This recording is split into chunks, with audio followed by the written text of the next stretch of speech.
Hey there, welcome to a Western Standard Rodeo special. I've stated in past broadcasts and in articles, I'm looking to see good, rational pushback against the lockdowns. Looking to see more people realize the human cost of the restrictions and what it's doing to people. It's crushing businesses, traditions, families, all sorts of things. Unfortunately, a lot of the demonstrations, pushback have just been not the sort of thing your average person wants to take part in. I went the other weekend to one of those anti-lockdown rallies, and they were just out to lunch. I couldn't support them. That same Brad Kerrigan, I saw a video of him this week. I guess he was trying to, I don't know, force his way in with a bunch of protesters to a Whole Foods outlet without masks or something. I don't know where they're going. But we did see, for one, of course, the Grace Life Church protests and people standing up for that church that's been fenced in, and in just a horrifying scene that's an embarrassment to the country. At least people are standing up for themselves. They're being polite. They aren't crazed, leftist-style protesters and such. And I was thrilled to see something going around, popped up on my scroll, with a no more lockdowns rodeo rally.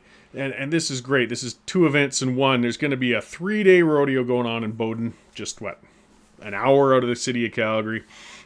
Events, full rodeo, competitors, guest speakers, concessions. If you look on the poster, there's no beer gardens because there's other challenges, and I'll get a little more into that. Still, I wanted to make sure this is legit. What's going on here? It sounds great.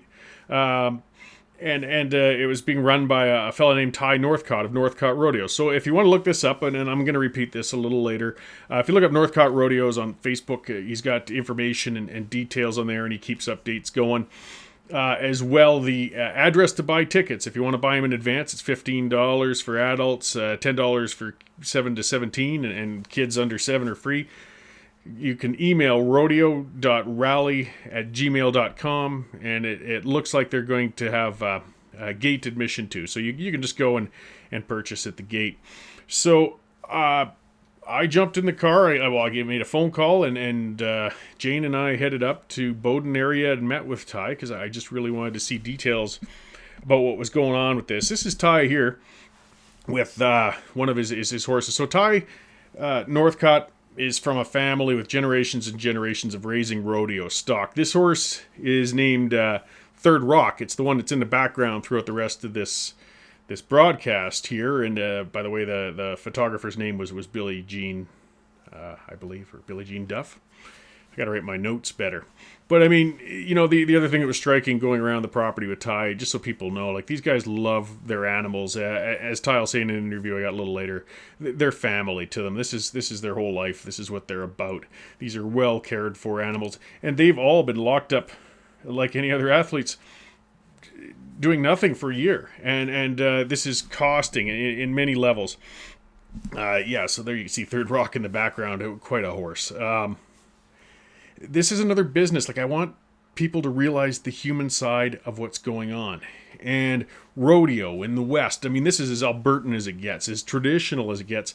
And these businesses are on the brink of dying. So as Ty said, he's down to half or less than half of the amount of his usual standing stock. Because you can't just, throw the cattle on the shelf for a year, the bulls and the horses and that, and wait until things reopen. These are animals that need to be trained. They need to be fed. They need to be exercised. You can't just put it on hold. So these guys are in dire trouble. It's expensive, and they've got no revenue. There's no rodeos. Entertainment in general, I mean, we should point out, whether it's bands or the arts, they're hurting, and we're not hearing about it again. We're not hearing about the real human cost. And this is we're losing whole family traditions, and that's why Ty's back's against the wall. He's holding this rodeo because he's got nothing to lose. Like so many businesses, when we see the gentleman Scott up there with the whistle stop and mirror, these restaurants, they put their heart and soul into them, and hey, you can only bankrupt them once. They're not standing up just to be jerks. They're doing it because they got their backs against the wall. There's nothing else they can do. So Ty Northcott, what does he know how to do? He knows how to put on rodeos. So he's going to put on a rodeo. And let's get to this whole family thing. Why is he so dedicated? This picture is of Harvey Northcott. The other thing he loved beyond rodeos apparently was his Budweisers. As you can see, he's pictured with it here. It's the late Harvey Northcott. So that's Ty's father. This was a rodeo man, quite well respected and renowned for a long time. Here's a poster with a picture of him on a bronc back in '71 when they were advertising. And, I'm not looking just to give a history of rodeos and such here, but I'm just trying to drive home. Like, we've got some really established traditions, historical families, historical businesses, and they're going down in Alberta. If we let these restrictions crush them, they aren't coming back. We're losing more than just a little business. We're losing whole family traditions. And where are they going to spring up from? Where's it going to sprout up from? How do you rebuild something like this? So, and this is a thing for, by the way, so even Ty's wife, Gail, her grandfather was Art Johnson again. A well-renowned rodeo supporter, as you can see, this was given back in the Alberta 75th recognition.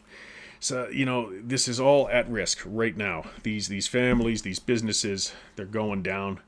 And thankfully, Ty's standing up and saying, you know what? I'm holding the rodeo. I'm going to do it. I'm doing it in Bowden. It's going on for 3 days, and it's great. I mean, he's got the stock. He knows the facilities. He knows the competitors. He knows how to set this sort of thing up. Concessions, the works. So it's happening. So mark it in your calendars. This is the way we can push back. Because, yes, Alberta Health, within days of that going up on Facebook, they were trying to track him down. They were sending warnings. They're saying, you can't do this. We're going to stop you from doing this. And Ty's saying, just you try. And I love it. I just love it. He's pure Albertan. He's a great guy. I sat with him. So I interviewed him, and as I said, I picked up and rushed out of here in a hurry. It's going to be, you might have to turn the sound up a little bit. I just did the interview with a phone, but you get to know Ty here with a 5-minute chat and see what motivated him and what kind of person this is. Again, it's not some crazed protester. It's not some political lunatic. This is a genuine salt of the earth, hard-working Albertan who just wants to continue making a living as his family has done for generations in Alberta, and he's going to do it no matter what the AHS or the government tells him.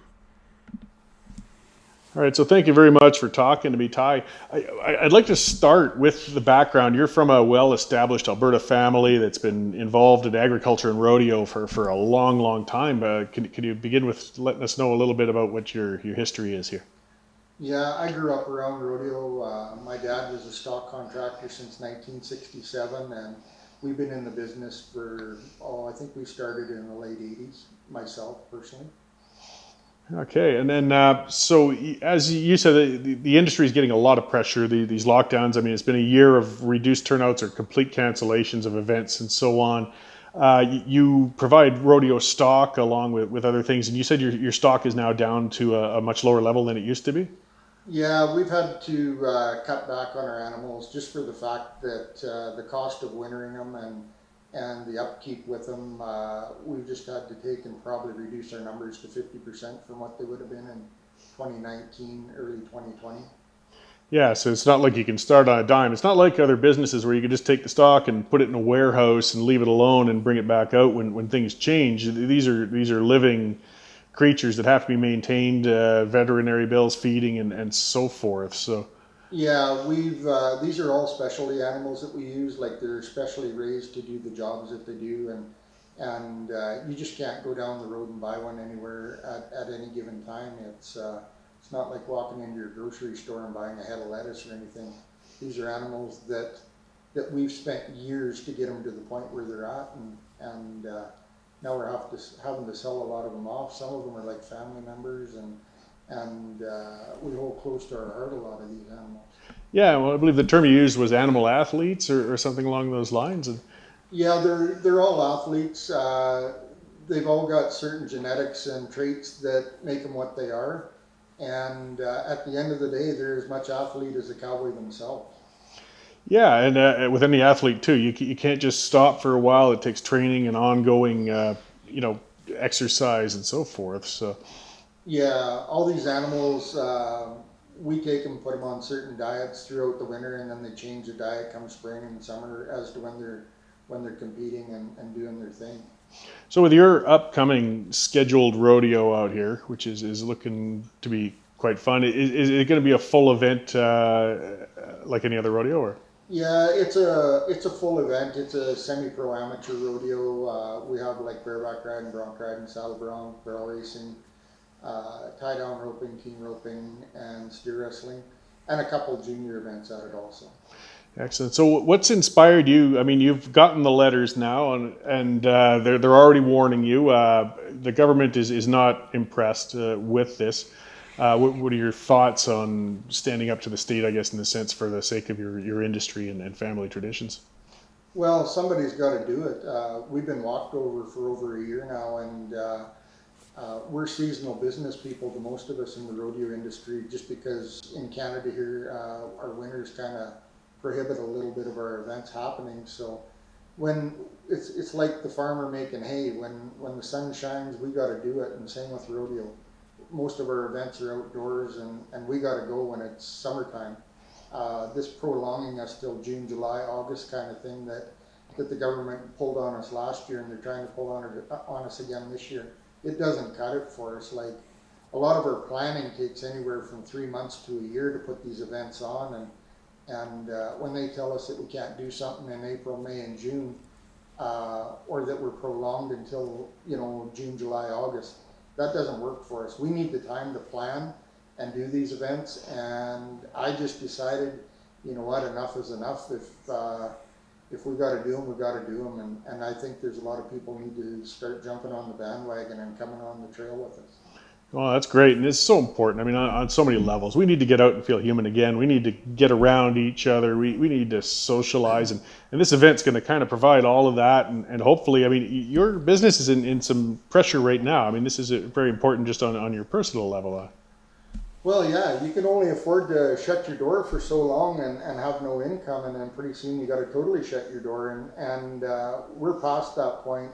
There's no more shutting our door. We're open. We expect to have a very large crowd at this event. Our entries for competitors, so far it seems like it's going to be a great entry, and we're just going forward. We're done. It's time to make this happen. Great. Well, have you got any further messages for folks? I mean, I'll go into the details and how people can buy tickets and set aside time and come out to this. It's going to be a heck of a good time. Yeah, I hope to see the rest of the province finally get off their butt and do something. I'm getting calls out of BC, Saskatchewan, and Manitoba right now, and we're going to look in to see what we can do to help them people move forward. I've done a lot of research in the last year in regards to what's going on, and people need to just basically start standing up for their rights. The government at the moment is trying to push rules, and them rules just don't cut it with me. We have rights, and we need to start looking after our rights and take our freedom back. Yeah, we're Albertans. We're not going to take this for much longer. Exactly. Right on. Thanks. Thank you. Well, there you have it. Ty's not backing down. We're not backing down. The Western Standard is going to be following this. We're supporting this. We are going to encourage. This is a good, safe event. It's good for people. Get out, supporting an Alberta business. We're not going to let this business go down and die. We can't let this business go down and die. Ty is going ahead with this. I really can't encourage others enough to help him out. This is Ty's daughter's bull, by the way. This is named Radioactive. The picture is by Carly Boyd. Again, what I'm trying to demonstrate here, there's the next generation that's getting in on this. This is a family tradition, a business. His daughter, this business could be lost, and she's not going to be able to participate further with these sorts of things. We can't let this die. It's weeks away. People aren't dying. The pandemic's in retreat. Let's get out. Let's save these businesses while we still can. Get out there. As I said before, he needs volunteers, people out there. We certainly need people to attend. He's rounding up guest speakers, by the way. As I said, this is 2 events in one. It's not just a rodeo. This is a No More Lockdowns rally as well. It's the 2 bundled into one. This is going to help save those athletes, those rodeo riders, those livestock that take part. It's just good for everything. Let's get out. The email address again, rodeo.rally@gmail.com. Look up Northcott Rodeo on Facebook, and Ty is active on that site. He'll keep you up to date on things, and we're going to keep following up on this. So mark your calendar, set aside. It's going to be a hell of a weekend. I'll be there. I'll see you there. We're going to have a rodeo, people.